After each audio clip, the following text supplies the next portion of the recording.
2, 1. Ooh, welcome to the Fourth Line Podcast part. How have I never done that before?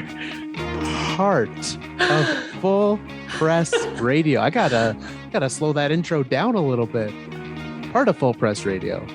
With you today. It is February the 21st. With you today is myself, Carl, and Stevie Nick. If the maturity of our show was ever in question, I think we answered that just right now. Look, just because I can't say fart and neither of us hold it together, that's fine. That's fantastic. Happy Family Day, Carl. And you know what else? Happy President's Day. That's what I learned this week. You know what? Let's wrap the show up right there. We've learned something. Do you have a favorite president to celebrate? I don't know that much about them all outside of the recent ones, and I really don't think we should get into that tonight. You know what? That's fair. My favorite is President's Choice. You know what? I don't think that they get enough credit for what they bring to the table food-wise. I mean, their prices are good. For what you're paying for it, it's pretty good. I also don't think we should get into this tonight, Carl.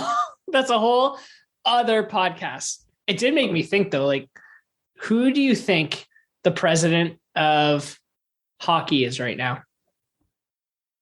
Anyone. It could be anyone. Just the president of hockey, this made up thing. I think it needs, I would say, I think very clearly it's probably Gary Bettman. He has a lot of pull in a lot of areas, unfortunately. He's not very popular, though. Yeah. Have you looked at presidential approval ratings in the last little bit? No, I said we weren't getting into it. Gary's done pretty on par, I think. I would say, if I had to go player, first name that comes to my mind would be Patrice Bergeron. Okay. As like an active player. I would also think that if you were to hold an election, Ovi might actually win it, though.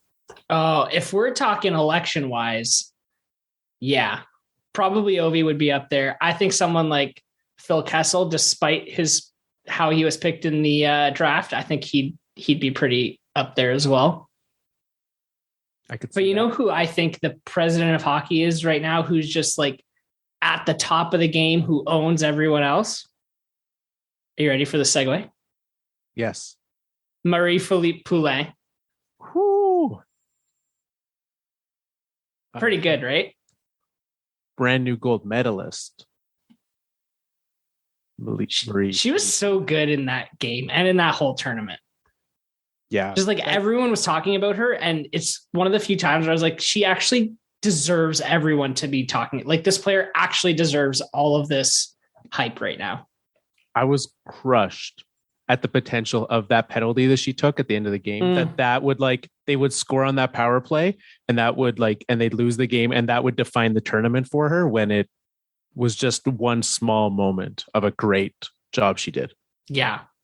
Yeah. And a great job they did. Honestly, that last game, I didn't even really think it was that close. It was the closest 3-2 game maybe that I've watched in a long while. But the US, I thought Canada dominated them all game. They kind of had a fluky first goal on the penalty kill where Hillary Knight picked it up off a block shot off a shin, and it was kind of a rebound and she was able to put it in. And that's what kept the game close. For sure. Yeah. In my opinion.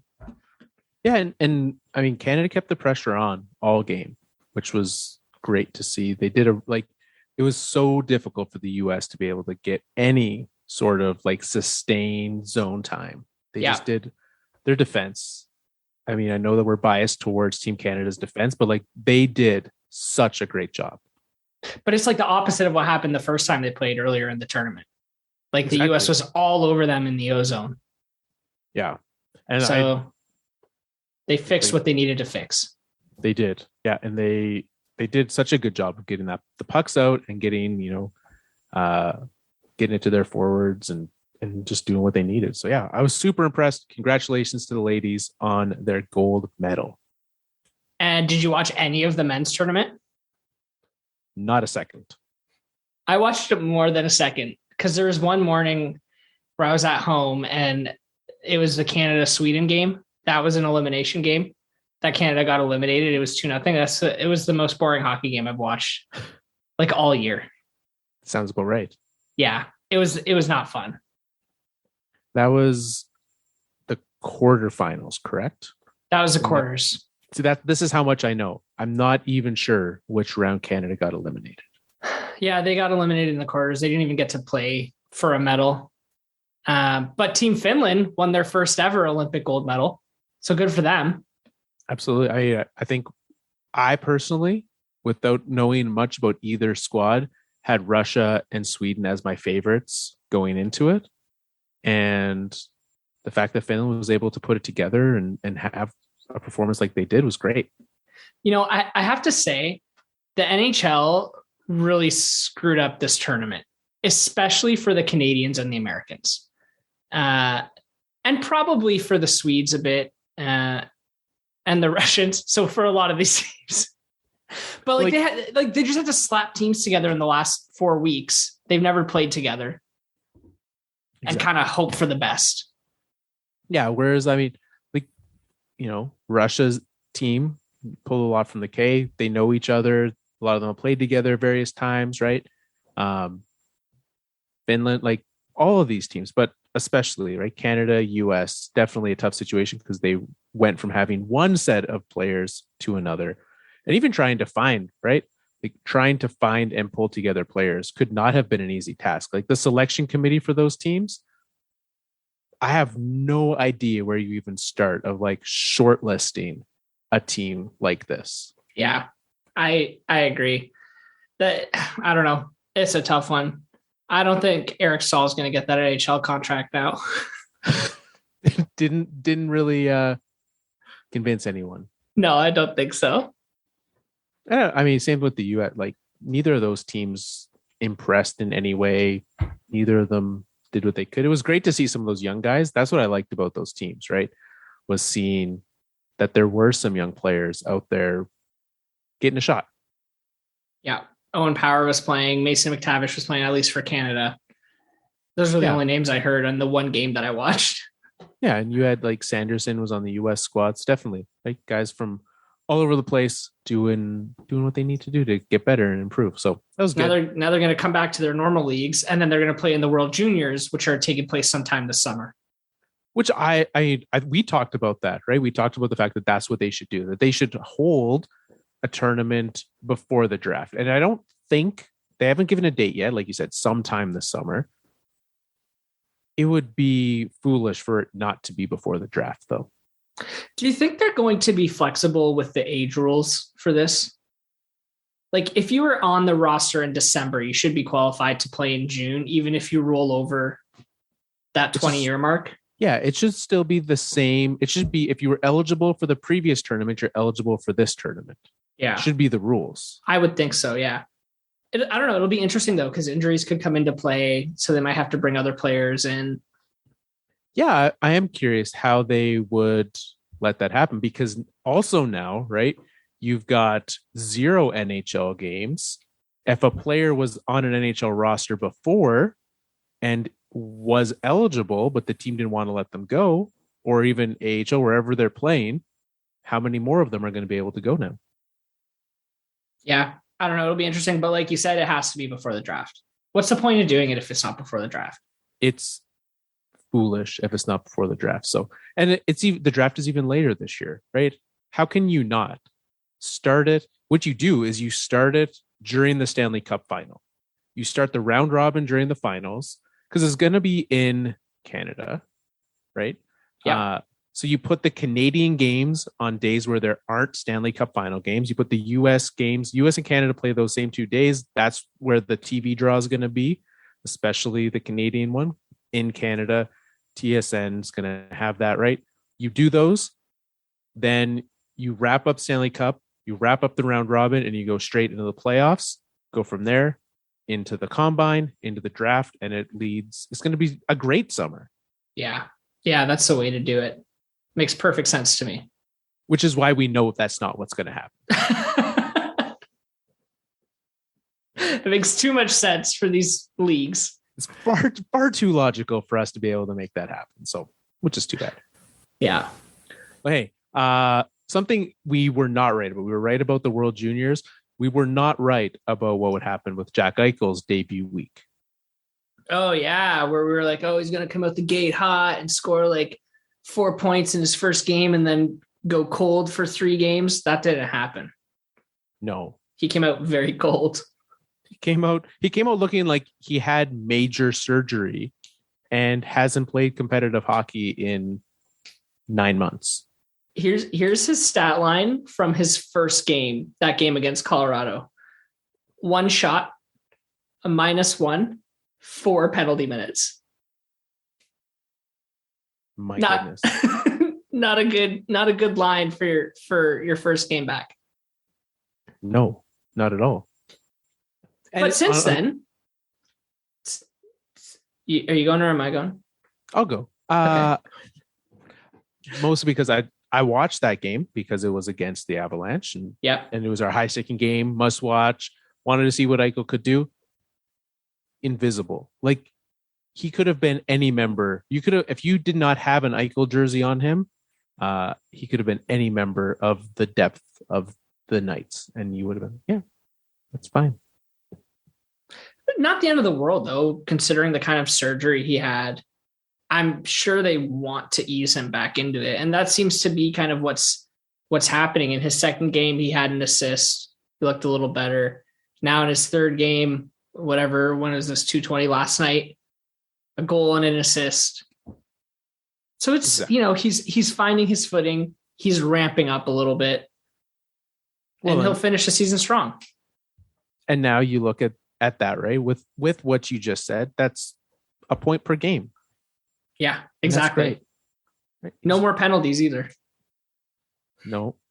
So, but like I look at what even his ice time, right? Looking at what he's been playing, pretty consistent. Like they're not like getting him up there. He's been at or near the top of forwards for that team, right? 17, 16, 18 minutes.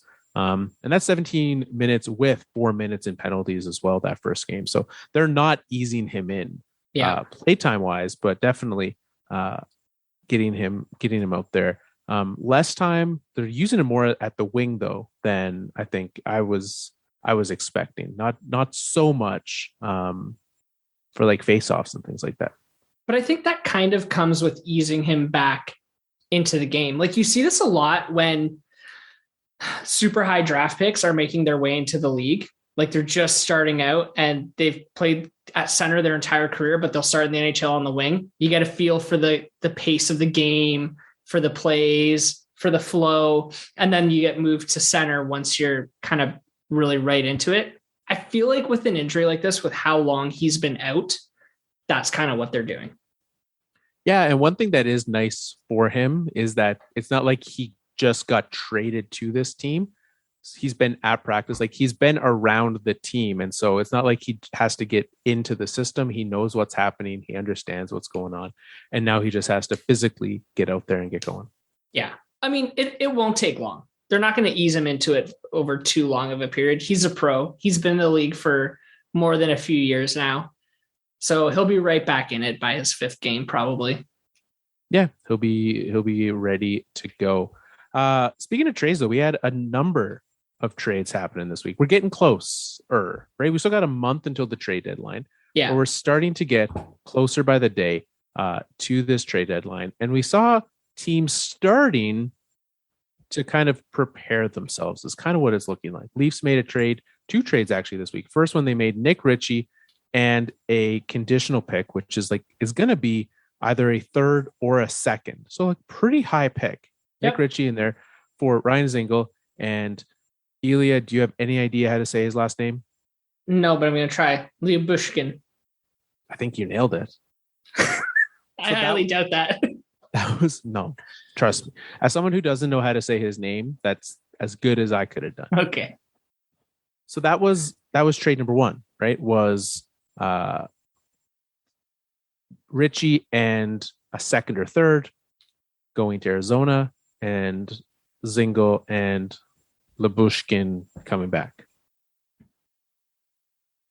Yes. Yeah,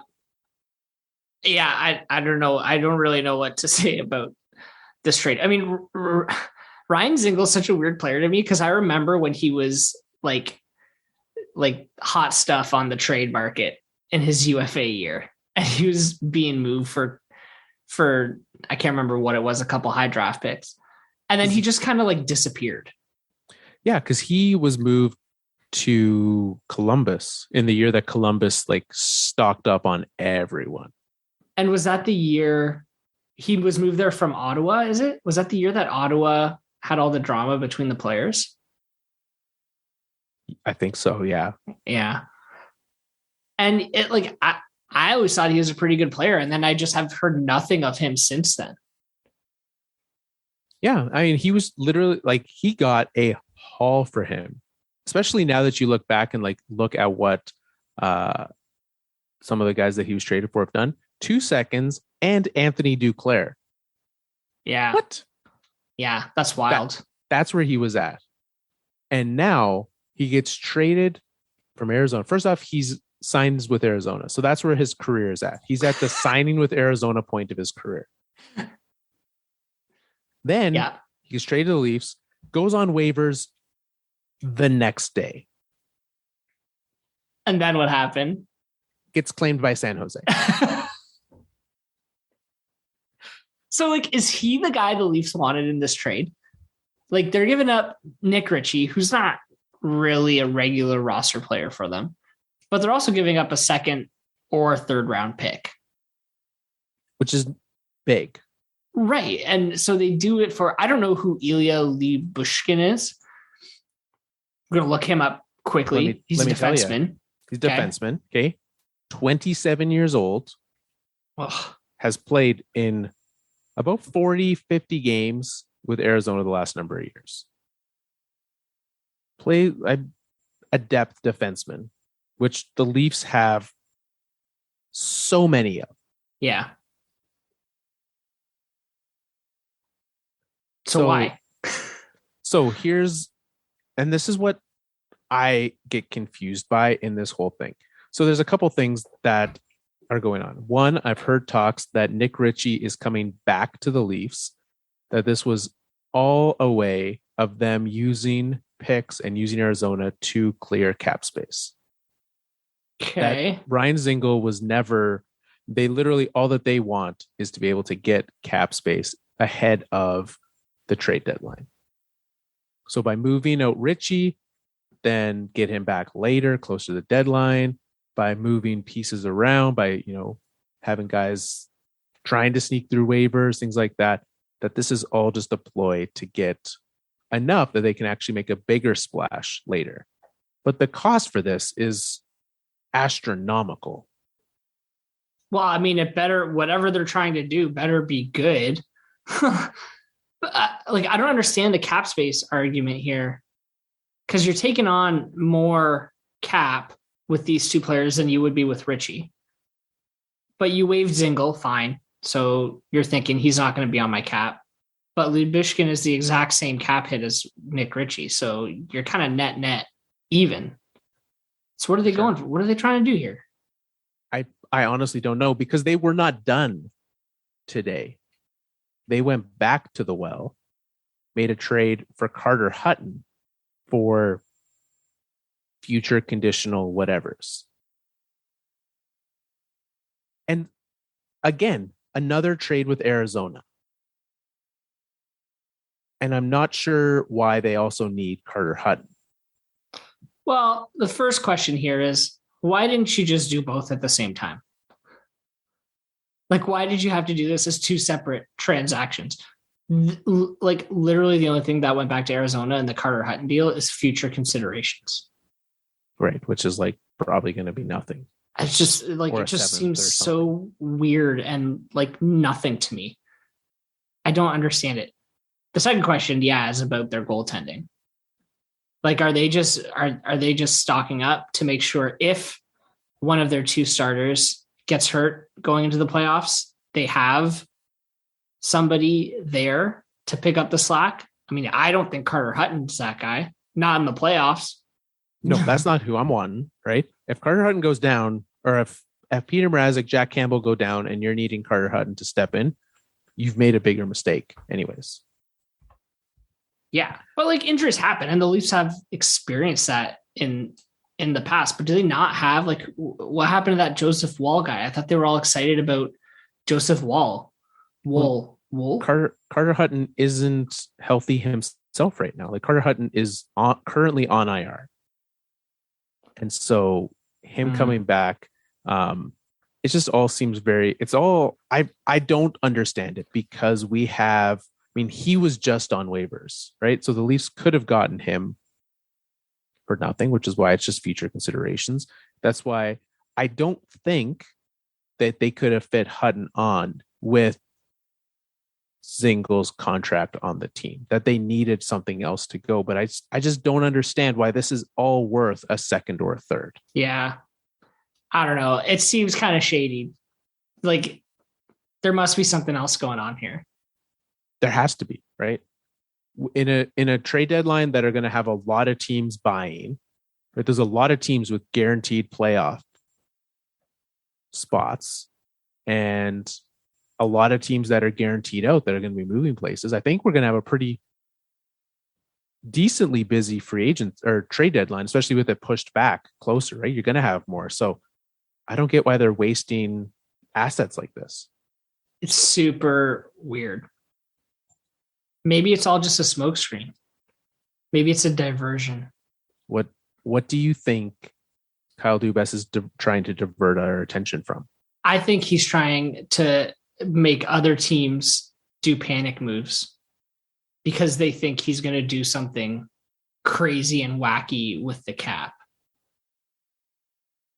Like he's going to force Boston to make a move they don't want to make because they don't want to play Toronto in the playoffs and they think Toronto's amping up. On a day when Boston beats Colorado 5-1 and Toronto is losing 2-0 to the Habs, I think Kyle Dubas should probably just focus on building the best team actually possible on the ice instead of smoke screening to scare people away. If there's one thing, the Habs just scored again. It's 3-0. Ugly. Goal. Yes. Goal. I mean, it's classic Peter Mrazek though. What were we talking about? Smoke screens, Kyle Dubas. If there's one thing we know about him, he likes to play 4D chess, this guy. And I think we knew that about him. No, me neither. That's why we don't understand these moves. 4-dimensional chess. Yeah, I'm only playing 2D chess, and even that I'm terrible at. So,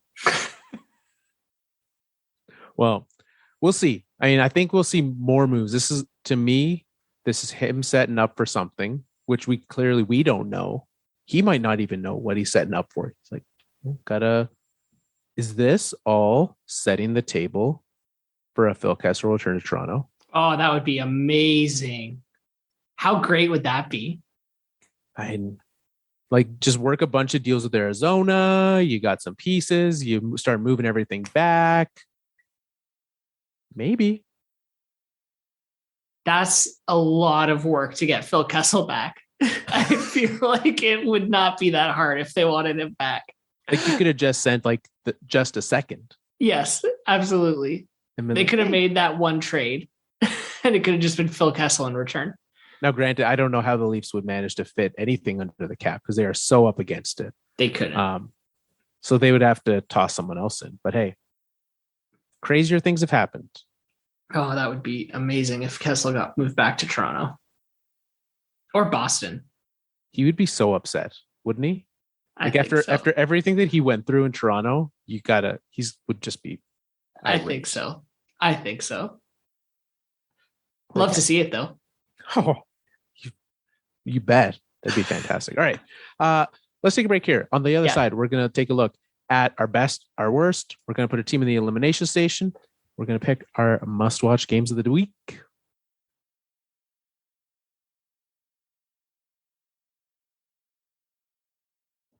Three, two, one. Okay, we're back from our break. Got more hockey to talk about. I think we're going to start with our best and the worst this week. There wasn't that much news, so let's talk about other stuff. Yeah, let's just dive in and just see kind of what's been happening around the league. Yeah. Last week there was too much news. We didn't get a chance to do our goofy stuff. Could they spread this out a little bit? Like, I know that in like a few weeks we're going to have the trade deadline, and that's going to be busy. And then after, we're going to have like a push to the playoffs, and that'll be busy. But like, spread the news out a little bit in NHL. Yeah. Yeah. Agreed. Okay, let's do our best and the worst. Do you want to start? Sure. Yeah. Mine is a pretty easy choice for me. When I sat down and thought, all right, who's been having the best time in the NHL right now? It is a team that has won 10 games in a row, and that is the Calgary Flames. Just won again today, too, I saw. Yeah, that was number 10 against the Jets. And I'd been doing it exactly the same way. Like, it's not like they've been having, different guys show up. It is that top line. It is Elias Lindholm. It is Johnny Gaudreau, and they are carrying this team right now. Yeah. Seems like Johnny Gaudreau is not too unhappy with this team anymore. It's weird that like winning fixes everything. We talked about it last week. Being in first, they took over first in the Pacific this week, passing Vegas. Yeah. And honestly, when I look at what they have had, because all these Canadian teams have a pretty tough schedule, like just condensed wise, right? But the teams that they've beat in this winning streak, and even if we go back, like they had in January, they won a couple, but like they are blowing out some of these games. Like they beat Canucks, Dallas, Arizona, 6 goals on Vegas. They beat the Leafs 5-2, Islanders 5, Jackets 6, Ducks 6, and then the Kraken and the Jets. Like they are doing it against every team. Now, granted, that is not a laundry. Like there's 2 playoff teams in that stretch, but still to come in and put a dominating performance up every single night is impressive. Well, especially against the playoff teams. Like you said, they put up 6 against the Golden Knights. They let in 0 goals against that team. Yeah, they won. Like they shut them out. They beat the Leafs by 3. They beat the Leafs by 3, 5-2. Yeah. Who else? Anaheim. They're not in a playoff spot right now. I guess Anaheim is in a playoff spot right now. Yeah. So 6-2 against them. They're going to be a fun team to watch through the playoffs. For sure. Because not only that, like they went at the start of the year and were just being carried hard by an overperforming Jacob Markstrom. And sure, he shut out Vegas, had Canucks. Like in this streak, he's had 2 shutouts. Still, I think he's sitting at 8. But now he is not the reason this team is winning. He's still playing well enough, right? But not the reason. And I don't see anything that they picked up Tyler Toffoli, who's come in and played great so far. Yeah. And we still have more for them to do at the deadline. I think this is a team that could certainly be picking up some pieces ahead of the end of March. They should, man. They're in the perfect position too, with how well they're playing. Like they got to ride that momentum, bring in some, I hesitate to call it help. I'd say some enhancements, someone who can come in and be energized with the team. Cause I don't know. It's not like they need to fill holes really. It's more so just like who can help them elevate it one extra step. Yeah, I agree. I think if I was this team, right, defensively, they're pretty strong right now. Maybe they go back to Seattle and say, what's it going to cost us to get Mark Giordano back in here?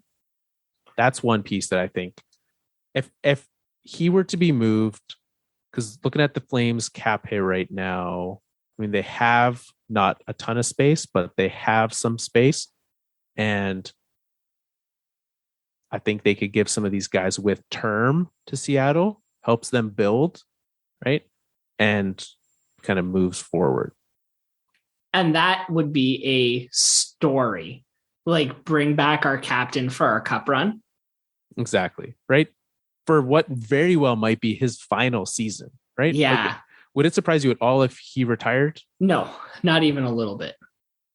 Like that has all the makings to be a heightened emotional story for him and for the team. This week he returned back and it was, a minute long standing ovation for him. He comes back with that C on his chest. Come on. Oh man, that's the stuff they make movies about. No doubt.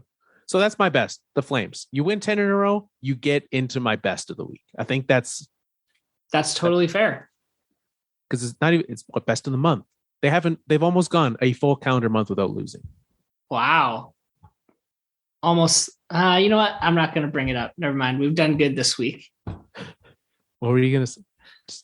I was going to bring up one of those topics that we bring up every week. And then I thought, You know what? This whole episode. Oh no, we talked about Arizona. Never mind. We did. They're basically the opposite of the Oilers in January. That's what I was going to say. Oh, okay. Yeah. Because they last lost January 27th. Mm-hmm. So they have to, in order to go a month without losing, they have to beat the Canucks and the Wild. Two teams that the Wild are playing. The Wild are playing great right now, though. Yeah, they absolutely are. They blew the Oilers out the other night. They blew out. There was someone else they blew out too this week. I'm forgetting who that was. Maybe they blew the Oilers out in like the first period. It was like 5-1 or 4-1 or something. Yeah, when the final score is a touchdown and a field goal, that game went poorly for somebody. Yeah, absolutely. So what's your best? My best this week, Sidney Crosby scored his 500th NHL goal. And actually his 501st NHL goal. No one really cares as much about that 501st NHL goal. Oh. No, no, they definitely didn't clear the bench for it. That's for sure. What's your thoughts on this? One thing that happened this week, we saw Drew Doughty played his 1,000th game, and he had like a pre-game ceremony where he like went out and they honored him and whatever. Yeah. And he like apologized to Oilers. He's like, I know that this is like dumb for you to have to sit through. Sorry. What do you think about doing an in-game celebration for something like that? Like before the game starts? Well, no, like you said, like they emptied the benches for Sid's 500th. Yeah, I don't like that. To me, it's pretty low stakes. Like, what's the difference between that and having to clean up a bunch of hats off the ice after someone scores a hat trick? Yeah, that's fair. Like, to me, it's the same thing. I don't really mind because I think it is truly such an accomplishment. Like, so few players get to do this, score 500 goals. So let them celebrate how they want to celebrate. It's not like they're delaying the game by an extra hour. No, it'd be it's a couple minutes. It's a couple minutes. It's the same as if someone scores a hat trick. Yeah. All right. So Sidney Crosby is 34 years old. He is sitting in his career with 1,372 points, putting him 26th all time. 34. We know his health has had problems in the past. Fairly healthy the last number of years. How high up this list do you think he gets? So like, let's go through some of these players, right? Yari Curry and Dale Hawerchuk are sitting at 1,400. Seems pretty easy that he's going to catch them, right? Yes. 28 more points. He will very likely catch them this year, right? Yes. Putting him in the top 20 all time in career points. Yes. 1,531. So that's another 160 points for Paul Coffey. Does Sid catch Paul Coffey? Oh man, that's another. How many points is he putting up per season right now? I went off that page. He's putting up about 60 points a season. So that's like 3 more seasons to catch Paul Coffey. Yeah. Assuming everything goes well. Say at current production. Yeah. Because right now he's sitting at 47. Last year he had 62, 47 the year before. Last full season that the NHL even played, he had 100 points. This year he's going to end up at about 90, 95, 100. So he could probably catch him in 2 years. I say, yeah, he catches Paul Coffey. All right. After that big milestone is actually a big jump. Let's say Joe Sakic, 1641. That's 270 points away. That's another 2 years. 270 points. That's like 3 full seasons. Right. But he's 270 points from it now or from after he beats Paul Coffey? 270 from now. Okay.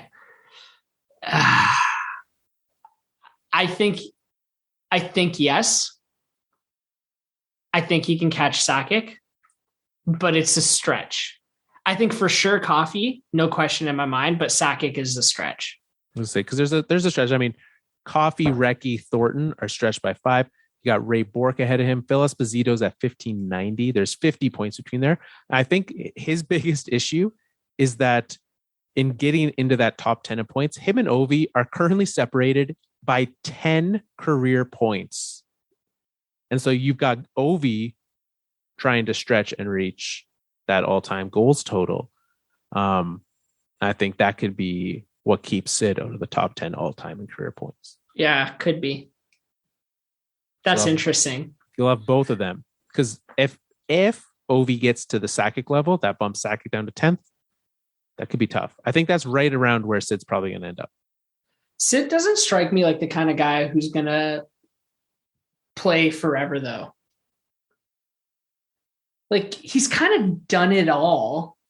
And through it all, he's had some pretty serious injuries and, kind of health issues. So it wouldn't surprise me if he took more of a, the Gretzky tactic of go out while you're on top. Do you think, and this is the only reason why I think he might have an extended career, do you think he plays 4 more years for a final shot at the Olympics? No.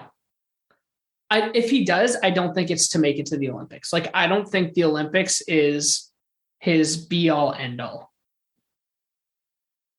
Yeah. I mean, he's certainly had his own sets of Olympic success, right? I just thought for sure with it being there this year and being able to have one shot at it, I think would be disappointing. If you're like, this is my final Olympics, I'm going to go enjoy it. And then you can't, it's disappointing. Yeah, I think so. And look, I think Sid could absolutely play 4 more years.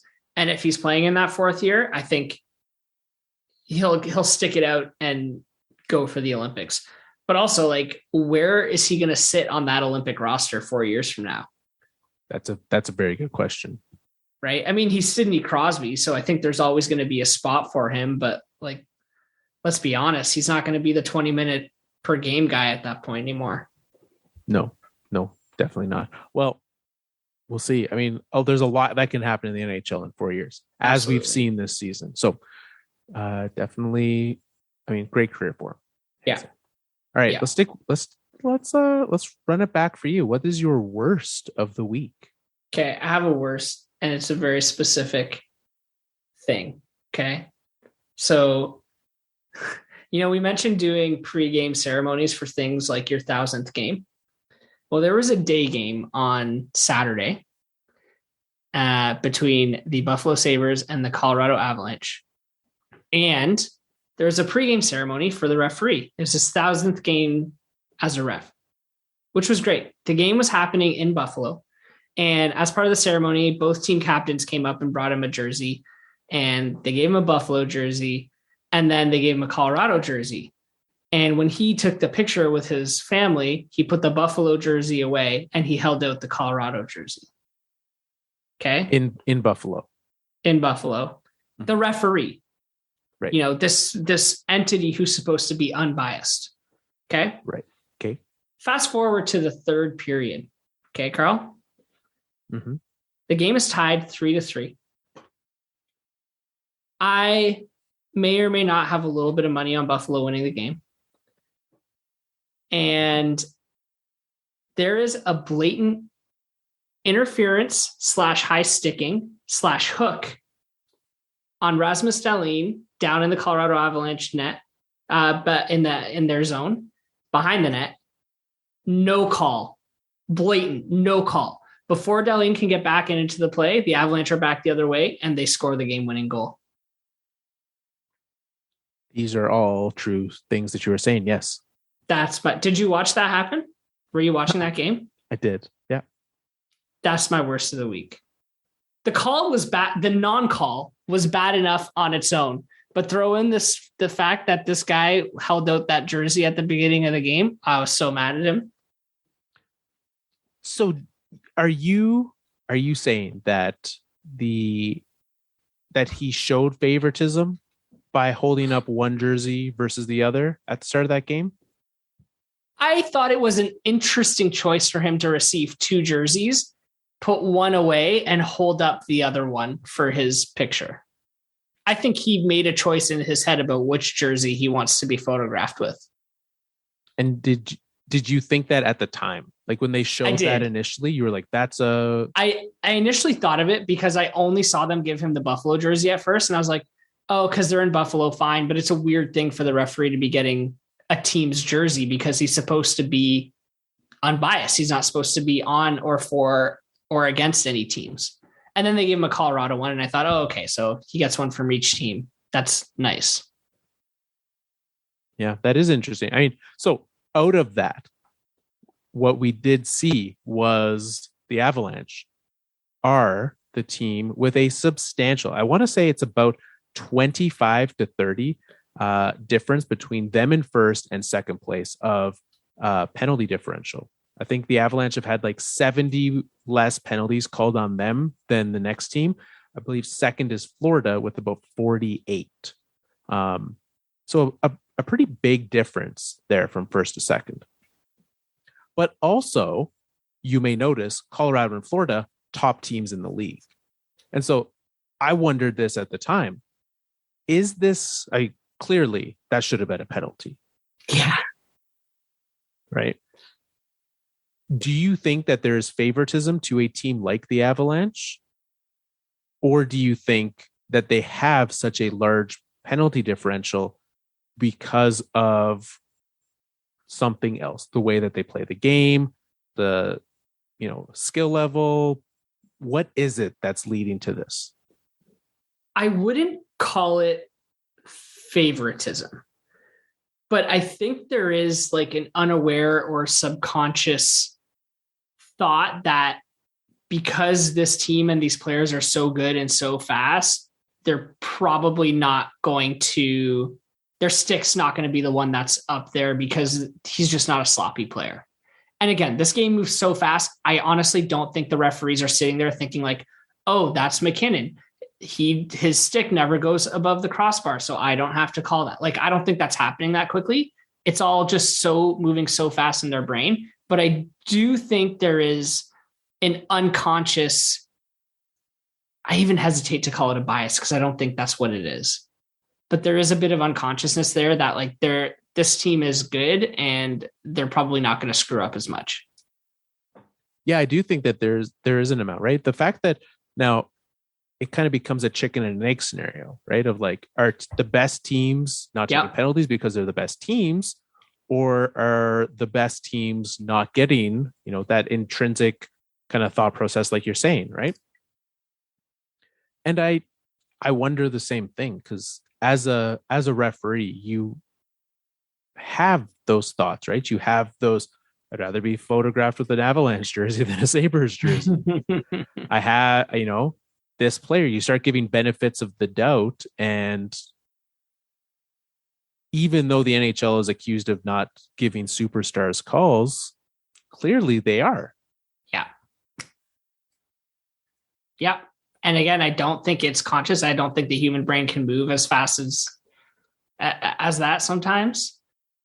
But yeah, I think you're absolutely right. This is not at all where I was expecting this conversation to go. It's very insightful, actually. But I think part of that, I think the lack of intentionality, when you talk about the game going fast, I think that's what can separate that, right? That you don't have time to actually think that through. And you are going to kind of give that edge on a iffy call, you'll give the edge to the team that you have a more positive feeling towards. Yeah, absolutely. And these refs are very, very familiar with all the players. So, I think the benefit of the doubt, as you called it not too long ago, is bang on. Like, I think some players get that. And the more messed up part in that game, immediately after that goal was scored, a makeup call was called. Yeah. Because you see it, you know it. They know. They know. They saw it on the Jumbotron after. They heard the reaction from the fans, the benches. Do you think, NFL and other leagues look at like review of penalties? Do you think penalties should be reviewed? Again, not where you thought this conversation was going, but. I think it's a slippery slope if you start to do it. I personally don't really like it. Like I'm personally of the opinion that if you're going to have humans as referees in your game, you have to accept that there's going to be a certain amount of human error in it and human judgment in it. Yeah. So I personally don't love the idea of always questioning that and always challenging it and always reviewing it to get it right. There are some things like, look, I don't love the offside challenge. I can live with it because that one actually is like black and white. You're either on the line or you're not on the line. Right. You're over the line or you're not. But when it comes to penalties, there is a certain amount of judgment call that needs to be made. And I think when we start getting into challenging or reviewing that, it's a slippery slope and it's going to not be good for the game. Yeah. I'm with you on that. All right, let's head to the Elimination Station.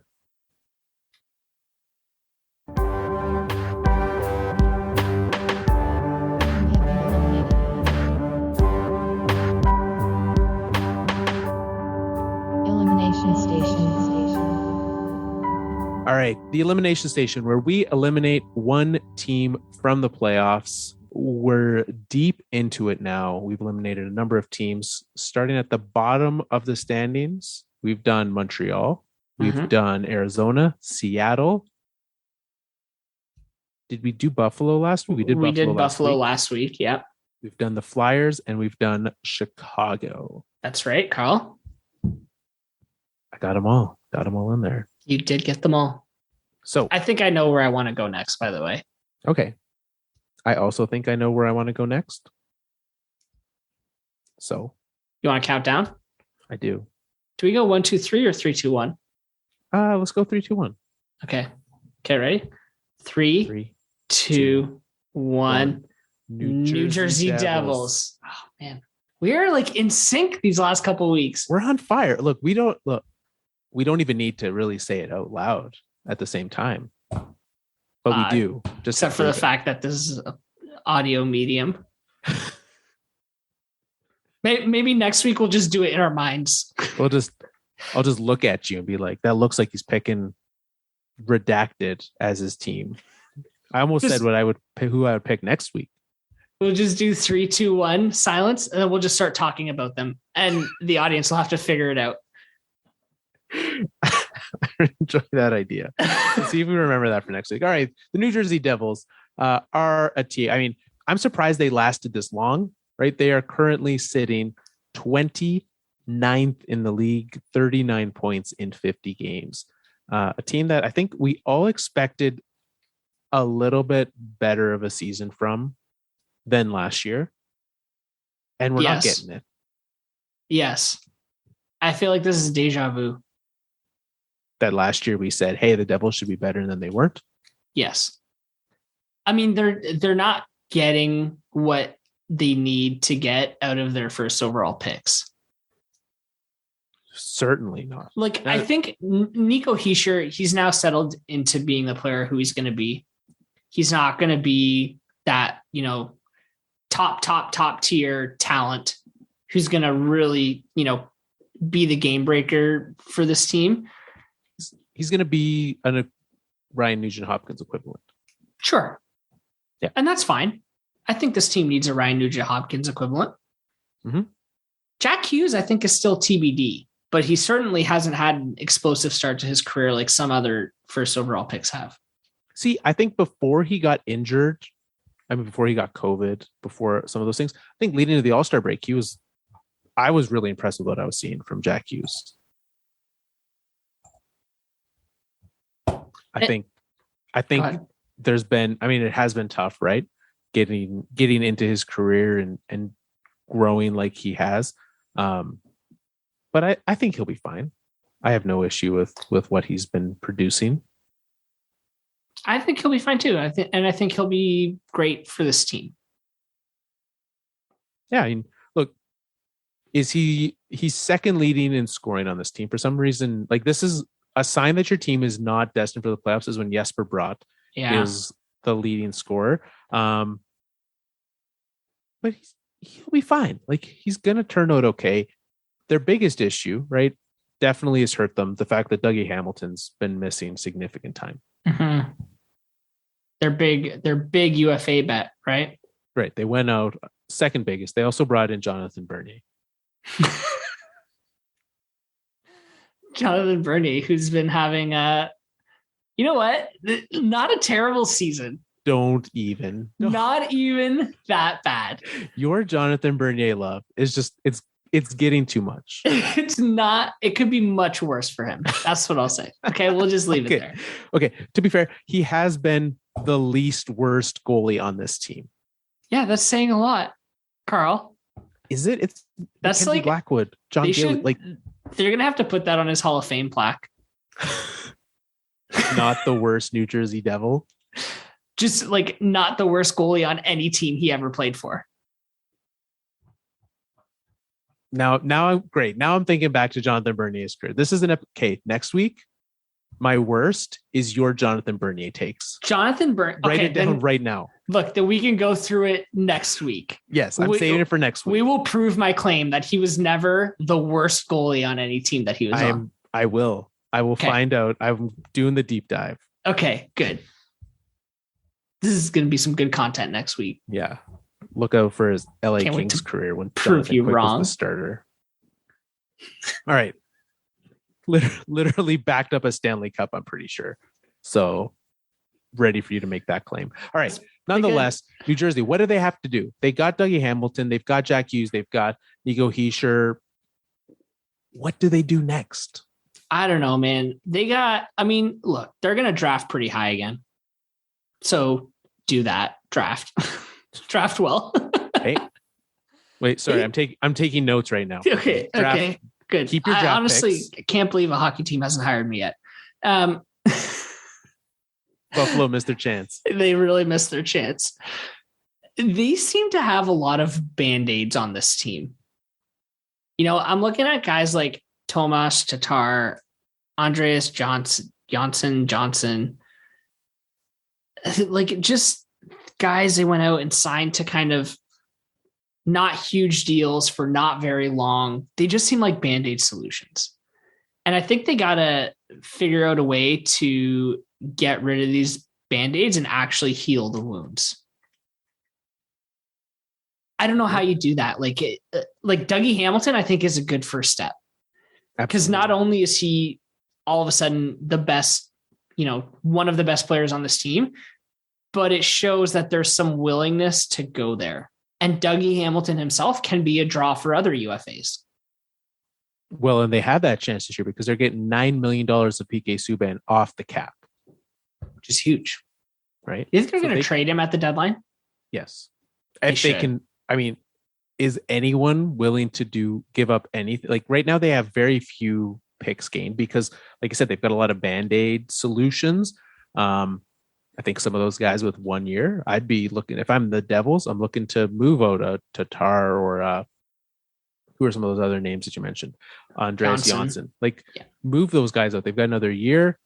Use some cap space, especially this year, right? How much they can retain $4.5 million of PK Subban.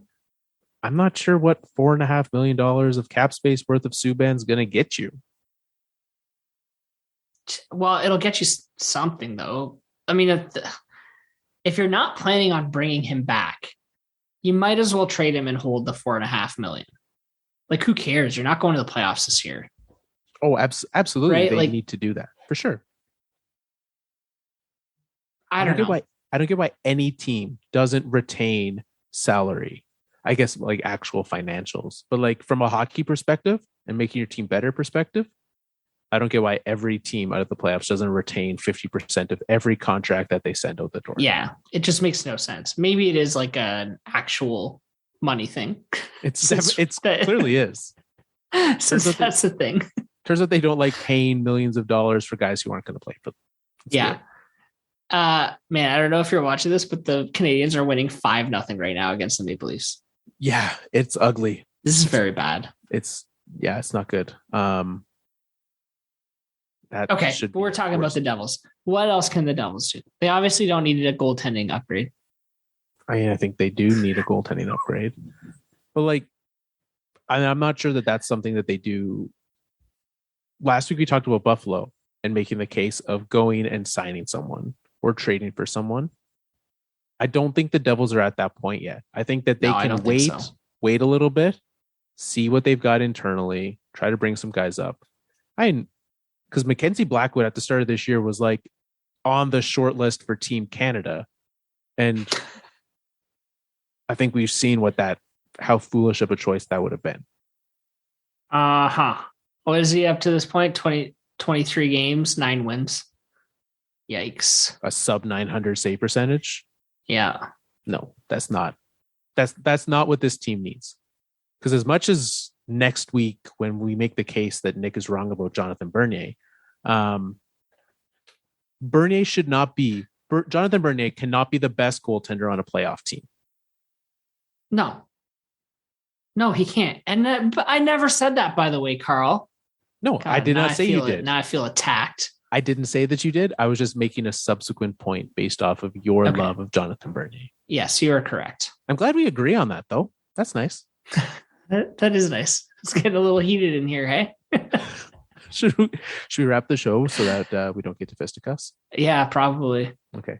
All right. Let's head to the Pavel Bure's, our must-watch game of the week. We pick the game that you need to watch. You head to our Twitter at Fourth Line Podcast with the number 4 and pick the score and the winning team for each of these games. We give out points. You get 1 point if you pick the winner. If you pick the winner and you get one of the scores right, you get a second bonus point. And then you get a third point if you get the total situation. Scores, winner, get it all. You get a total of 3 points. On March 11th, we are going to be handing out a jersey to the top of the standings, resetting the standings, and getting started on the next round. It is tight at the top. I have not looked at the results after today's Flames Jets game where the Flames won their 10th in a row, but I do know that we had a switch at the top of the standings this week. Oh, drama. It is. I like it. Brody has a 2-point lead over Jordan. Matt is 4 points back of him. Adam is 2 points back of Matt. So we've got. Man, that's tight. 6 points separating the top 4, which is like 2 games that you pick better than someone else. That is tight. And Scott is 5 back of them. So could be I think any of those top 4 have a chance right now, which is fantastic. Love seeing that. Let's take a look at the games happening this week. What do we got? Well, tomorrow is Tuesday. I think not only is it Tuesday, I know that we are running short on time, but it is literally Tuesday. It is Tuesday. It is February, the second month, 22nd, 2022. Whoa.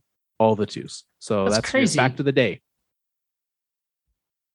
Well, that's fun. So who should we pick for Tuesdays? I have an idea. I think the best game tomorrow night is going to be Nashville, Florida. I agree. I'm in there. Done. Wednesday. Oh boy. We got a bet night on Wednesday. Wednesday night.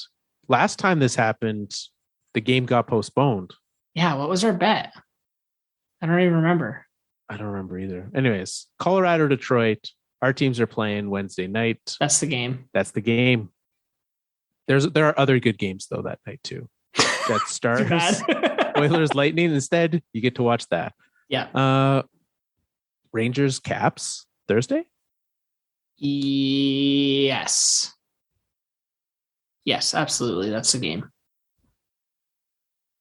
Friday the 25th. Friday the 25th. Let's go to. Oh man. We might need to pick Colorado again. Like I think Winnipeg, Colorado is going to be the game that night. Yeah, that looks I didn't want to let my bias get in the way because you also have Colorado Vegas again on the 26th. Other good games though: Oilers Panthers, Rangers Pens, Tampa Nashville, Flames Wild. I think we got to do Flames Wild. I think so too. That's a good slate of games on Saturday though. Yeah. Sunday. Any standing out here? Sunday. Oh, it's a full day of hockey on Sunday. To be honest with you, I think the Edmonton Carolina game, I know it's an early one, but I think that's probably going to be the best game. I think so. So for those playing high sticking, get your picks in early. It is literally the first game of the day at 11 a.m. And then Monday only has 3 games. Yeah, but Toronto, Washington, right? Toronto, Washington is the game to watch for sure. Yeah. So there you go. Those are our games of the week. Head on over to our Twitter at Fourth Line Podcast with the number 4. Play high sticking with all of the fantastic folks making our days a little better by hanging out and talking hockey. You can head on to thefourthlinepodcast.com for more information about the show. Subscribe, Apple Podcasts, Google Podcasts, Spotify, wherever you look for podcasts, we are there. Subscribe, so we're there for you. We're also on Full Press Radio and Full Press NHL, as well as tons of other great hockey content. Head on over there, see what we got. Until next week. Time for us to wrap up another Fourth Line show. I know what you're thinking. You don't want us to go. I don't have a song that sounds really sleek, so I guess I'll just say that we'll see you next week.